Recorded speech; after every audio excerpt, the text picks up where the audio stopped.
Hello दोस्तों, मैं हूँ सीए दिव्या अग्रवाल और आप देख रहे हैं टैक्स विदाउट टीयर्स। उम्मीद करती हूँ कि आपको चैनल टैक्स विदाउट टीयर्स के अपडेट्स अच्छे लगते होंगे। अगर अच्छे लगते हैं तो प्लीज आप मेरे चैनल को सब्सक्राइब कीजिए, साथ ही बने बेल आइकन पे क्लिक कीजिए ताकि आपको रेगुलर वीडियो अपलोड्स का पता चल सके। इसके साथ साथ आप मुझे LinkedIn, Twitter, Facebook, Telegram and Instagram सभी पर आप फॉलो कर सकते हैं। सभी के लिंक्स आपको नीचे डिस्क्रिप्शन बॉक्स में मिल जाएंगे और कमेंट बॉक्स में भी मिल जाएंगे। इसके साथ दोस्तों, आपकी रिक्वेस्ट पे मैंने अपनी mobile application tax without tears के नेम पे लॉन्च की हुई है। आप उसको डाउनलोड कर सकते हैं। वहां पे जो मेरे पास कोर्सेज की रिक्वेस्ट आती थी कि आप कोर्स लॉन्च कीजिए, तो वो कोर्सेज आपको वहां पे मिल जाएंगे। अगर आपको कोई कोर्स में एनरोल कराना है या आपको कुछ और फ्री कंटेंट भी देखना है तो आप एप्लीकेशन को डाउनलोड कर सकते हैं और अकॉर्डिंगली आप उसका बेनिफिट ले सकते हैं। सो दोस्तों, आज हमारे इस वीडियो का ऑब्जेक्टिव क्या है? अब ये ऑब्जेक्टिव है 2022 स्टार्ट तो हो गया है। स्टार्ट हुए हुए अब अप्रोक्सीमेटली 3 महीने भी हो जाएंगे। दैट मीन्स आपका, अगर हम इसको फाइनेंशियल टर्म्स में बात करें तो फाइनेंशियल ईयर 21-22 भी खत्म होने वाला है। दैट मीन्स 31 मार्च बस आ ही गई है। अब ऐसे में हमारे लिए बहुत जरूरी है कि हमें कुछ बातों का ध्यान रखना है। किन बातों का हमें ध्यान रखना है, आइए मैं वो आपको बताती हूँ। दोस्तों, इसके लिए हमें 5 चीजें बहुत ज्यादा ध्यान रखनी है। अब जैसे ईयर एंड हो रहा है, अब ईयर एंडिंग के टाइम पे बुक्स का, जीएसटी रिटर्न्स का, जीएसटी पोर्टल का किस तरह से हमें क्या उसमें ध्यान रखने, क्या पॉइंटर्स हमें ध्यान रखने, वो सारी बातें आज हम डिस्कस करने वाले हैं। तो वीडियो के एंड तक बने रहिएगा ताकि आप वो सारी चीजें, सारे प्रिकॉशंस अपनी बुक्स में ले सके ईयर एंड से पहले ही। तो दोस्तों, सबसे पहला और सबसे मेजर कंसर्न जो आता है ना, वो आता है आपका रिकंसिलिएशन का, रिको। अब रिको जो है वो आपको बहुत सही बनानी है। रिको सही बनाने का मतलब क्या होता है? आप सबसे पहले अपनी देखोगे आउटपुट टैक्स। आउटपुट टैक्स जो आपने 1 में डिक्लेयर किया है, क्या वो 3B के बराबर है कि नहीं है, और क्या वो चीज आपकी जो एक्चुअल में बुक्स में है उसके इक्विवेलेंट है कि नहीं है। अगर कोई भी डिफरेंस है तो अभी आपको मार्च मंथ की रिटर्न भरनी है अप्रैल में। तो आपका सबसे पहला और सबसे मेजर टारगेट क्या होना चाहिए अब मार्च एंड से पहले, कि आप कंप्लीट फाइनेंशियल ईयर की बुक्स को अपडेट करें। पहली बात, अगर आपने कोई बिल्स उसमें चढ़ाने रखे, डेटा आपने प्रॉपर नहीं डाल रखा, तो आप पहली चीज उसको करो, यानी बुक्स आपके फाइनलाइज अप टू डेट होने चाहिए। सेकेंडली, आपको क्या करना है, जीएसटीआर 1 में जो आपने सेल्स दिखा रखे हैं उसको आप डाउनलोड कर लो। ठीक है, उस सेल्स को आप मैच करो अपनी बुक्स के साथ और फिर आप उसको मैच करो 3B के साथ। अगर कोई भी डिफरेंस है, मे बी से आपने 3B में ज्यादा टैक्स पे करा दिया या 3B में कम टैक्स पे करा रखा, या जीएसटीआर 1 में इनवॉइस नहीं चढ़ा रखा, या उसमें डबल इनवॉइस चढ़ा दिया, सो एंड सो फोर्थ। इस तरह की बहुत सारी ऐसी मिस्टेक्स है जो अक्सर यूजुअली मिलती हैं। और ऐसा नहीं है कि क्योंकि चाहे कितना ही सिस्टम जनरेटेड हो, कहीं ना कहीं एरर्स आ ही जाते हैं। तो वो एरर्स अगर हम अभी इसी फाइनेंशियल ईयर के एंड में ही रेक्टिफाई कर देंगे, यानी मार्च के रिटर्न में ही हम रेक्टिफाई कर देंगे, तो ऑब्वियसली हमें नेक्स्ट फाइनेंशियल ईयर में उसका इंपैक्ट नहीं लेना पड़ेगा, और साथ ही हमारी बुक्स भी नीट एंड क्लीन रहेंगी और एकदम परफेक्ट रहेंगी, ताकि कल को कोई भी नोटिस आए, स्क्रूटनी पहली बात तो आएगी नहीं अगर आपके बुक्स और रिकॉर्ड्स अप टू डेट है, मेंटेन है और सही तरीके से एक्यूरेट है। स्टिल अगर आ भी जाती है तो आप बहुत इजीली उसको जस्टिफाई करा पाओगे। सेकंड जो आपका रिकंसिलिएशन रहेगा, सेकंड रिकंसिलिएशन बेसिकली दोस्तों रहेगा आपका इनपुट टैक्स का। ठीक है, तो आज बेसिकली मैं आपको 5 ऐसे पॉइंटर्स बता रही हूँ। अभी फर्स्ट रिकंसिलिएशन के ही अंदर सब पॉइंट्स मैं आपको बता रही हूँ इनपुट टैक्स का। अब इसके लिए क्या करोगे, बुक्स में जो आपकी परचेजेस हैं उसको आप क्या करोगे, 2B से मैच कर लो, और उसको आप अल्टीमेटली क्या करोगे, 3B से मैच कर लोगे। तो दोनों ही केसेस में आप कंप्लीट इनवॉइस लेवल तक चेकिंग कर सकते हो। उसमें जीएसटीआर 1 और बुक्स की इनवॉइस लेवल पे चेकिंग हो सकती है, और यहाँ पे इनपुट के केस में 2B और बुक्स की चेकिंग हो सकती है इनवॉइस लेवल पे, और अकॉर्डिंगली 3B में आप कंसोलिडेटेड फिगर को आप चेक कर सकते हो, और जो आपका इनपुट आपने कम लिया है, ज्यादा लिया है, या जैसा भी है वो आप अकॉर्डिंगली रेक्टिफाई कर सकते हो। अभी आपके पास बहुत अच्छा चांस है, गोल्डन अपॉर्चुनिटी है कि आप उसको इसी ईयर में कंप्लीट कर लो, रेक्टिफाई कर लो। कोई आपकी मिस्टेक कमिंग फाइनेंशियल ईयर में नहीं जाएगी। सेकंड, इसके बाद, इस रिकंसिलिएशन के बाद दोस्तों आपको एक और रिकंसिलिएशन देखनी चाहिए। इसका लॉजिक मैं आपको बताऊंगी, क्योंकि आपने देखा होगा, मैंने अभी ऑलरेडी वीडियो अपलोड किया था जो अभी आपके पास है स्क्रूटनी ऑफ रिटर्न्स के ऊपर।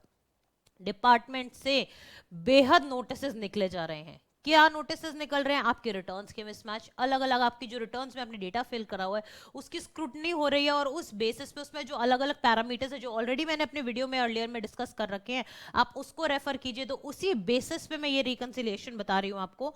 रिकंसिलिएशन क्या है आपका? ई वे बिल का with your GSTR1। That means अगर आप अपनी GSTR1 में जो सेल्स दिखा रहे हो, क्या उसका ई वे बिल आप जनरेट कर रहे हो या नहीं कर रहे हो सकता है कुछ एक प्रिस्क्राइब लिमिट से नीचे हो, मे बी आपने उसका ई वे बिल नहीं रेज किया हो, बट स्टिल आप एक रिकंसिलिएशन अपने लिए हैंडी रख सकते हो, ताकि इन केस कोई नोटिस अगर आपके पास आए तो आप इजीली उसका बहुत easily with in time frame आप रिप्लाई कर पाओ, और एल्स आप अपने सेटिस्फैक्शन के लिए भी कि आपके रिकॉर्ड्स कंप्लीटली मेंटेन्ड है, आप इस चीज को भी चेक कर सकते हो। Then comes same ways e invoice and GSTR1।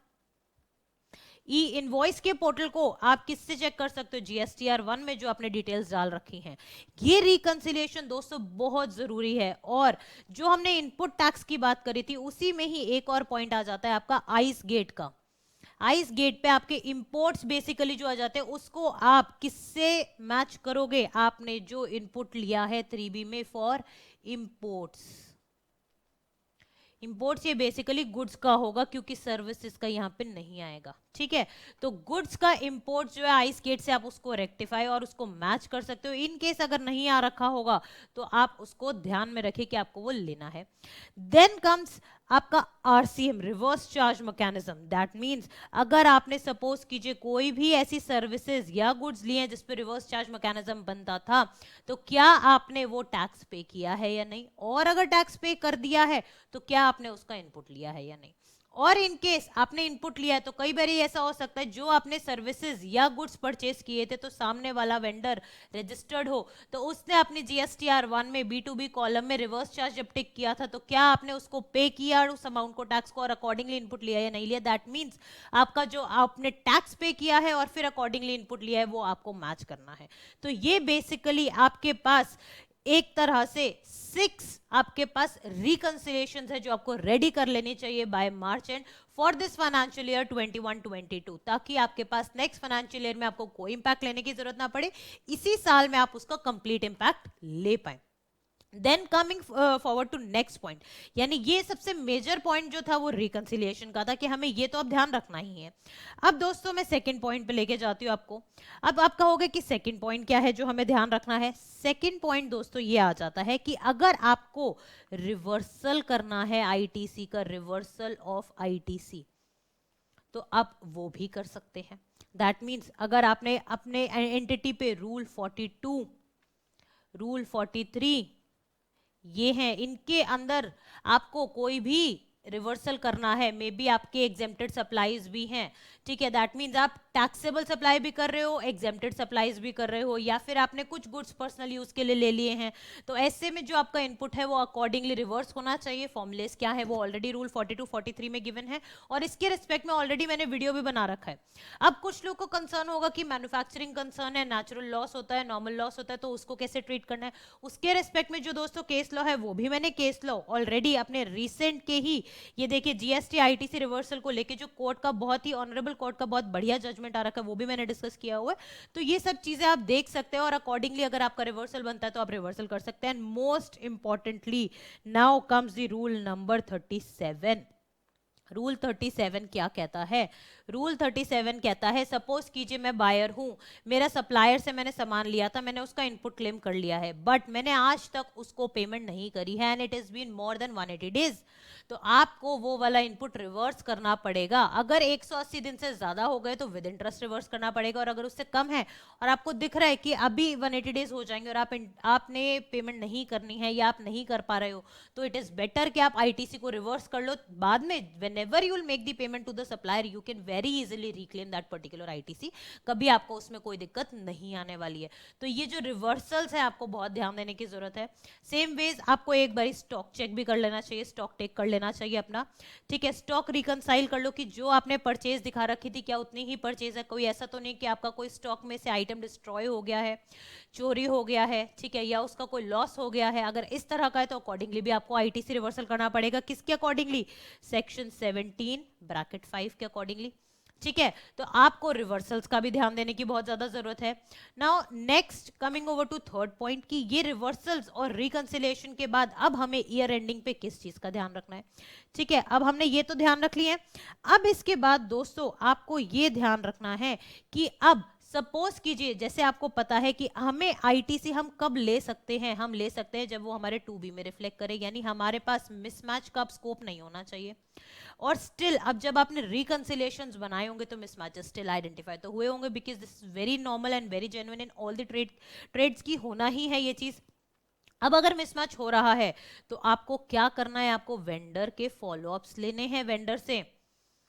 अब वेंडर से फॉलोअप लेने के लिए दोस्तों एक तो नॉर्मली हम उनसे कॉल पे मेल पे इस तरह से फॉलोअप्स लेते हैं, एक ऑलरेडी हमारे पास जीएसटी पोर्टल पे भी फीचर है जो कि एक बेटर वे है, ताकि कल को कभी भी नोटिस आता है गवर्नमेंट की साइड से आपको, तो आप बता सकते हो कि यू वर जेन्युइन बायर और आपने एक्चुअली फॉलोअप लिए सप्लायर्स के थ्रू। तो वो फीचर क्या है वो आपको पोर्टल पे मिलेगा, और इसके लिए आप मेरे कोर्स को भी सब्सक्राइब कर सकते हैं जहां पे मैंने पोर्टल के ऐसे बहुत सारे बेनिफिशियल फीचर्स बताए जो ऑल्दो फ्री ऑफ कॉस्ट है पोर्टल पे, बट स्टिल आपके लिए बहुत ज्यादा बेनिफिशियल है आपको बिजनेस कंडक्ट करने में, कंसिडरिंग जो इतने सारे रेस्ट्रिक्शंस और कंडीशंस आते जा रहे हैं day by day in GST.